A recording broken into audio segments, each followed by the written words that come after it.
Assalamualaikum warahmatullahi ta'ala wabarakatuh. Salam sejahtera buat kita semua. Bapak-bapak, ibu-ibu, saudara-saudara, serta teman-teman yang saya cintai dan saya hormati. Pada kesempatan kali ini, saya ingin menyampaikan dan sekaligus menegaskan bahwa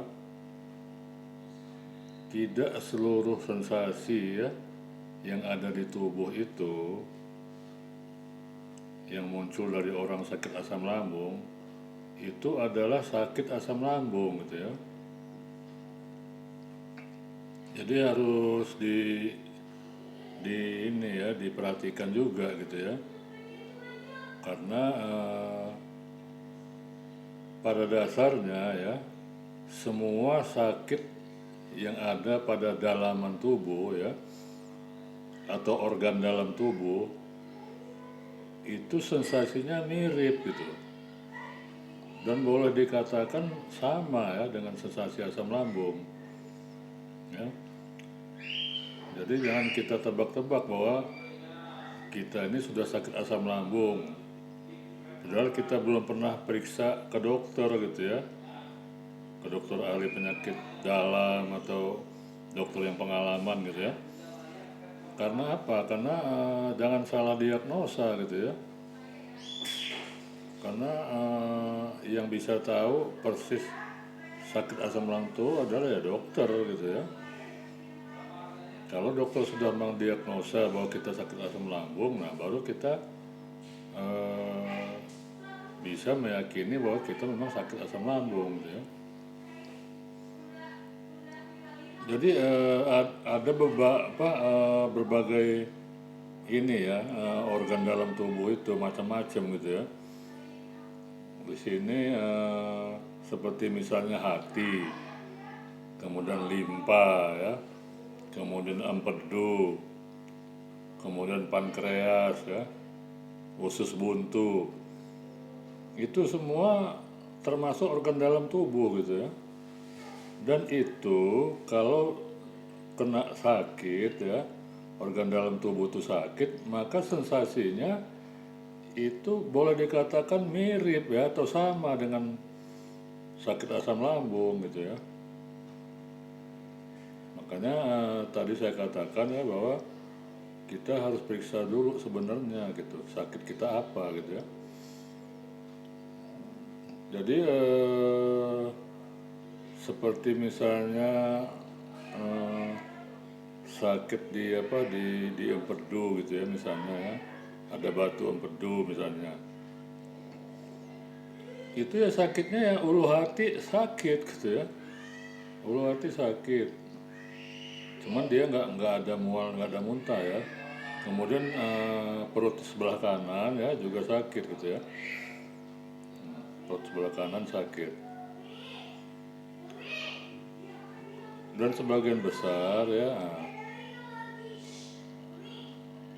dia itu cirinya mirip kepala pusing misalnya.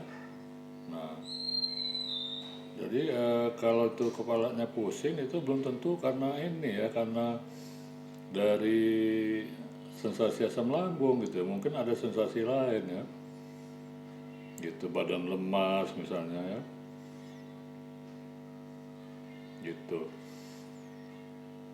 Kemudian yang perlu saya sampaikan lagi bahwa cirinya suatu sensasi itu cirinya suatu sensasi asam lambung itu yang pasti itu ulu hati itu udah pasti Kemudian sakit di daerah dada tembus ke belakang Kemudian keliengan kemudian pusing, mual, muntah. Nah itu ciri-ciri sensasi asam lambung kebanyakan begitu gitu. Jadi banyak ya, sensasi asam lambung banyak gitu. Susah saya menyebutnya satu persatu ya, pokoknya ada 52 macam yang tercatat gitu ya. Yang tidak tercatat lebih banyak lagi gitu. Misalnya gini, misalnya orang sesak napas gitu ya. Sesak napas itu memang bisa dari asam lambung. Tapi kalau misalnya diobati ya oleh obat asam lambung misalnya gitu ya, biasanya sesaknya itu hilang gitu ya, hilang. Tapi kalau sesaknya itu terus-terusan ya, berlarut-larut gitu ya, nggak hilang-hilang, itu harus kita periksakan ke dokter gitu. Bila perlu kita ronsen gitu ya. Kenapa? Karena banyak dari penyakit lain gitu ya, juga sesak gitu ya, napasnya jadi sesak gitu. Jadi misalnya sakit TBC misalnya, ada batuknya juga gitu ya. Kemudian apa namanya, sakit asma ya, udah pasti kalau asma ya, sesak ya. Kemudian bronkitis ya, bronkitis. Satu lagi paru-paru basah ya, paru-paru basah gitu. Jadi penyakit-penyakit sesak ini yang disebabkan oleh yang saya sebutkan di atas ya, itu pengobatannya itu ya harus melalui dokter gitu ya, dokter ahlinya, mungkin ahli paru-paru ya, dokter ahli paru-paru atau di rumah sakit paru-paru gitu ya. Jadi jangan menebak ya bahwa itu adalah sakit asam lambung, pengaruh sakit asam lambung.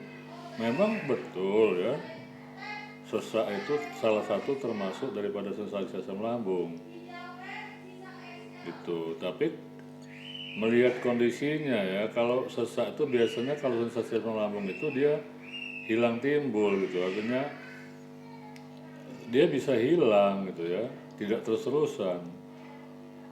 Tapi kalau dia sudah terus-terusan itu ya ada kemungkinan 4 macam penyakit yang saya sebutkan tadi gitu ya, gitu.